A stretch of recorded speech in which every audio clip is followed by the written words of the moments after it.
Well, welcome back to Cityline. We are in our final fabulous segment, and I'm talking about thrifting Halloween with the Goodwill. Please join me in welcoming back London Wambeam. You are the marketing specialist for the Goodwill of Olympics and Rainier region. You were here last year, but this year you are on the couch. It's great to have you here. Hi. All right, so we're going to get started because we got some great people coming up here. So first we have Simone Berry. Simone, come on out. Were all these costumes thrifted from the Goodwill, Landon? Yes. London, excuse me. Yeah. They're mostly thrifted. You know, Goodwill, we try to have some new stuff in there too to fill in those gaps, but they're all created by our Halloween guru, Georgianne, who couldn't be here this year. This is impressive. Simone, wow, you are a work of art, my dear. I'll tell you what, and if I found that outfit, I'd keep it and wear it on the weekends. That's what I'd do, absolutely. So next we have up April Bracy. And April, you are a production worker at, I love that. London, not all the costumes were originally Halloween costumes. So how do we know? Because I can look at this and think, I would want to wear this if it wasn't Halloween. How do you know which ones to save and which ones not to save? Yeah, so, you know, we try to not just save prepackaged Halloween costumes, but also save elements that could work for Halloween costumes. So something like the dress she's wearing is just a donated dress, but we hold them back because we feel like it could work for someone's DIY costume. So we really try to curate those items so that you can create stuff like this. Absolutely. Now turn around, I want to see the back of this. Let me show us the wings. The wings are so sparkly and mystical. Well done. Thank you, April, so much. So we're going to bring Danelle in next. So London, when we think about Halloween costumes that are popular this year, what are we going to see? Well, you know, the Universal monsters, classic monsters, are really in this year with the new opening of the park down in Florida. Yes. Right, and but also there's been a bunch of movies that have come out that are Frankenstein and themed and stuff like that. So that's really popular this year. And a dark fairy is always one of my favorites. I have many, but the dark fairy, she rules. I want to see these wings. Can you turn around? Oh, and look at the hair. Okay, people, did you get the hair at the Goodwill too? Yes, ma'am. I love that. You are something special. You keep turning around there while I'm going to bug London more. London, what are some cheap and easy last-minute costumes that people can create? Yeah, I mean, I always think that the easiest way to create a costume like that is just to find something that you already have in your house that is going to work with a costume and get you most of the way to a costume. I love that. Yeah, trench coat and a fedora, and you are a journalist ready to go. Sorry, Mom and Dad, but I used your trench coat for Halloween. We want to say thank you, Danelle, so much for dressing up. And then Chris Larkin. Chris, you are a forklift driver for the Goodwill Industries, and you are whom? Frankenstein. You are Frankenstein. Brains. Chris, do you wear this outfit when you drive the forklift? No. Oh, that's a good thing because we want you to pay attention. Okay, so turn for us, Chris. Oh my gosh. Okay, the bottom of this jacket. This is incredible. So did the jacket come like that, or did you guys fray it yourself? No, and that's a great example of how you can use some cheap thrifted suit, tear it up a little bit, and you have an easy Frankenstein costume with some makeup, right? Absolutely, little green on the face. And I don't know, can we get a shot of those shoes? Because those shoes look like you got to hang on to those from when it snows. There we go. Are the shoes from the Goodwill too, Frankenstein?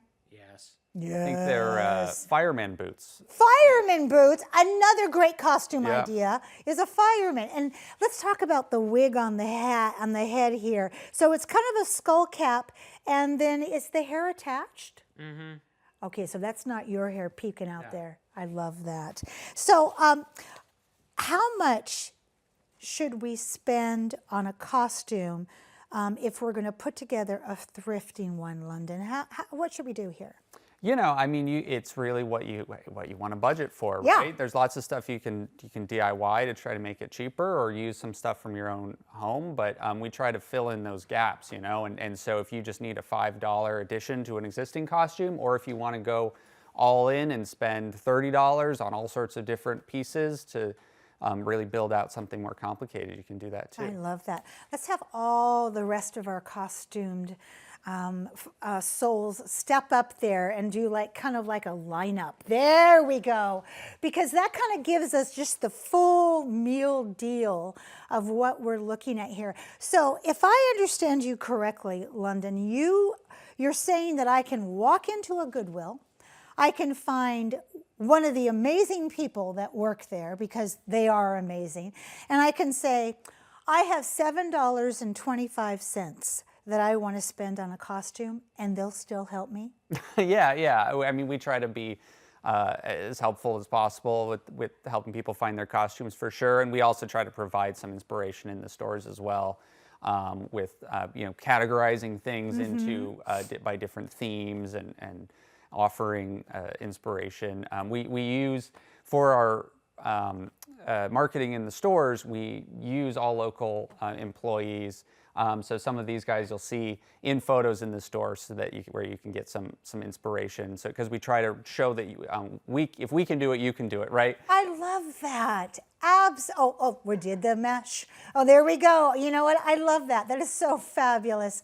And let's talk about parents bringing their children into the Goodwill. Is that acceptable? And will you dress the kids as well? Of course. I mean, we're not going to. It's not just for grown-ups. But yeah, I mean, we for sure we want it to be a welcoming environment, and definitely, even though we're using adult models here for our costumes, it's certainly a kids' holiday, and so we try to provide a lot of resources and costumes for kids specifically. I love that. As well as adults going to Halloween parties. That's right. Yeah.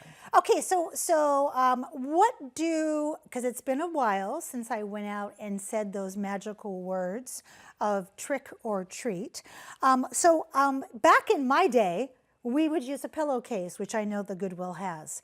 But the Goodwill also has purses, gym bags. So do you recommend a trick-or-treat receptacle also for people? Sure. I mean, I think today the trick-or-treat bag has been replaced with the reusable grocery bag, probably. So we certainly have those that you can pick up at checkout as well. I love that. Okay, so Simone, would you do a turn for us one more time? Oh, beautiful. I love that. And then Miss April, would you also do a turn? Oh, God, those wings are killing me. And Danelle, our dark fairy. Oh, how beautiful you are. And then Frankenstein. Yes, there we go. Frankenstein, oh, there we go. I love that. Kind of a Frankenstein Hulk. We could do a hybrid with you, couldn't we? Yeah, we absolutely could. And you've got pockets to put your trick-or-treats in, don't you? Yeah. Absolutely, you do. You four are precious, precious, precious. You got up at 5 this morning to get yourself ready for this. And then knowing the 4 of you, or the 5 of you, you're going right back to work, because there's so much to be done, because there's just a little bit of time until it's time for us to dress up with all of the wonderful things that are offered here in the city of Tacoma and Pierce County. Thank you, and thank you for inspiring people to reuse what they have, because we don't need any more clothes in landfills, do we? No, we don't. Who do we need to thank for all this goodness? Can we thank teams that help us? Yeah, put these together? thank you to all the people who have been willing to dress up, and also thank you to Georgianne, who Yes, is Georgianne. organized these costumes and put them together. I love that. And thank you for doing such a great job this year, being on the couch and emceeing and answering all those questions. That wraps up another great segment of Cityline. It is always a pleasure and a privilege to be in your home. We've given you some really great things to think about, to join in, to look at. So go out there and be a part of that tapestry. And when you come back, as always, we'll be waiting for you right here at Cityline. Take care.